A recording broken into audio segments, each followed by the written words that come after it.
Maniacs, welcome back to the channel, your local bedhead here. So I was actually about to go to bed, and then I noticed something. Someone sent me a link to more Conjuring House drama, Conjuring House owner drama. Well, the Conjuring House owner under scrutiny by more employees, former employees, sorry. We're not going to waste any more time. We're just going to dive into this thing. Again, if you like this type of content and want to stay updated on the Conjuring House drama, and you want it done by me, I mean, I appreciate that. You don't have to. Normally, I'm not a professional at this. I just give my thoughts and opinions on certain things. So if you're into that, then, stick around. But if you're not into that, it's okay. That's understandable. But we're going to go ahead and dive into this thing, and I'll give you guys my thoughts, of course, during and after the video. Alrighty then. Now, new details in a Target 12 investigators exclusive that grabbed national attention, Conjuring House controversy. A couple says they lost thousands.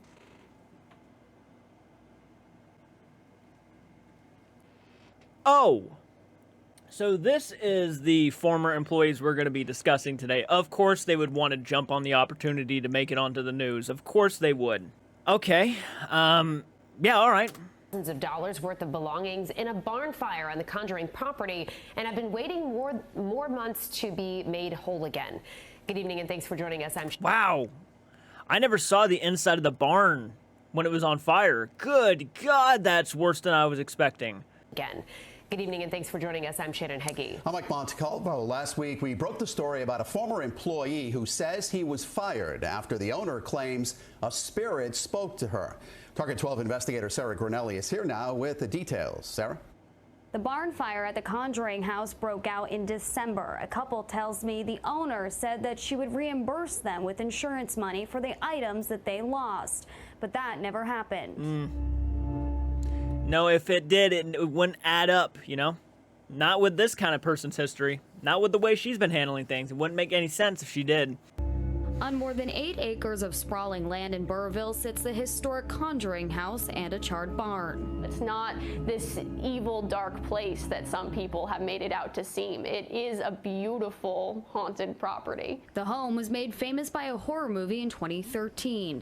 In December, a fire tore through the barn on the property. We got a call around midnight, I want to say, that the barn was on fire, and immediately we rushed down there, and it definitely was on fire. The owner, Jacqueline Nunez, tells Target 12 she spent $450,000 to renovate the historic barn, with hopes of opening up a museum on the property. Then employees Satori Hawes and Cody Desbian say they put items in there to help fill the museum with what they call haunted artifacts, but lost most of it in the fire. We had everything from velvet curtains in there to sound equipment, like speakers and stuff for music to play in there. We had furniture, all sorts of stuff. They say Nunez promised to refund them for their losses using insurance money. I have text messages proving that, and then a few months later I asked for an update, and she says, oh, I need you to send me the list again, which I did. Here's one of those texts from Nunez. Black window curtains, $139. You'll need to put this into a Word document and hang on to it, and you're going to need to get the pricing for these other items, so do that and hang on to it, and I'll get it from you when the insurance adjuster asks for it. Saying you're going to need to get pricing for these. Crazy how we get proof for this, but they won't take off their socks and shoes for an experiment. But they'll show us this proof, yeah. Other items, so do that and hang on to it, and I'll get it from you when the insurance adjuster asks for it. In the back of our minds, there was part of us that knew that we weren't going to get that money. In a statement to Target 12, the owner, Nunez, says the insurance money did not cover the losses of the item and blames the former employees for the fire, writing in an email, "They, not me, hired a painting hobbyist who failed to read the instructions for how to dispose of soiled, highly combustible rags properly," adding she should be suing them for recklessness and negligence. The stress of all this has been keeping me up at night. Last week, Target 12 revealed former employee Brian Dancero says he was fired after the owner says the spirit of the house's 19th century owner spoke to her. John Arnold told me, you've been stealing money out of the cash box for the past 2 months. And I literally stopped and I actually corrected him, like, John Arnold, one of the original owners who died in 1839, and she said yes, and I want you to pay it back. He has since filed a claim with the Department of Labor and Training, who are investigating wages that he says he's owed, totaling $9,000. The couple says they were shocked when they heard the accusations. I don't think John Arnold is telling the owner inside of her head that Brian stole money. I don't think any of the accusations of stealing due to spirits telling her this are true in any way. But Nunez... Oh, because by golly, when people were telling you guys that there was no way your human Ouija board method was legitimate, you labeled a lot of people as haters. There's no point in proving anything because you're still not going to believe it. We're not going to be viewed as lab rats. We're not going to be viewed as this. We know what we have is special. We have a gift. But for some reason, when this owner is coming out and saying she is talking to the spirits, that's a load of baloney in your eyes. And I'm not trying to start something. I'm not trying to give these two hate. Everybody knows my personal thoughts on the method, what they did, and how they went about it. I thought it was cruel, heartbreaking. In my opinion, the Conjuring House probably should be paying back a lot of people for those methods that you were selling. I won't lie when I say this. Now, for Brian, people were trying to label the guy as a faker, a con artist, along with Satori and Cody and Jacqueline Nunez.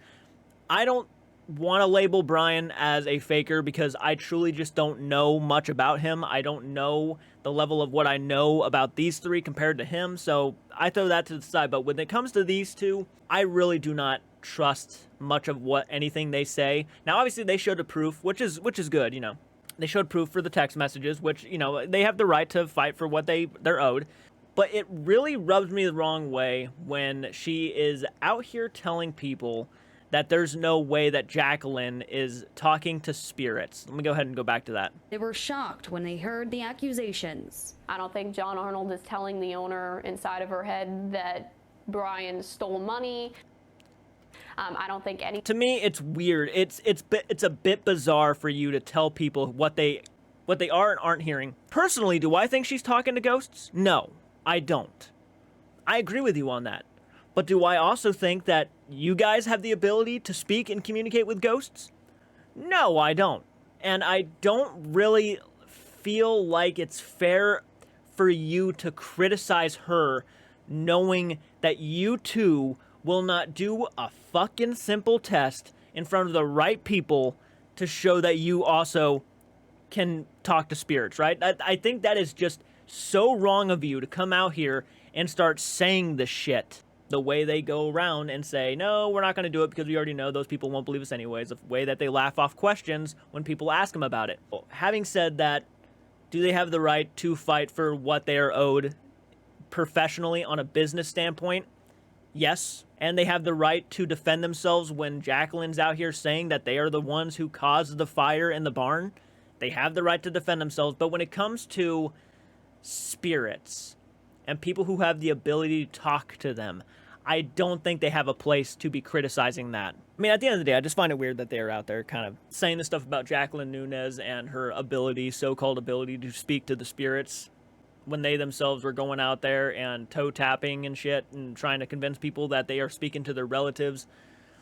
It's unfortunately a giant circus is what it is. It's a giant circus of embarrassment.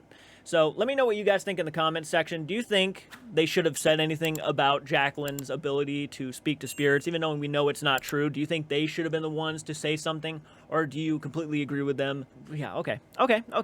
But anyways, you guys know my thoughts. I'm not going to get into it because I'm just going to go on a 50-minute rant. So until next time, do take care.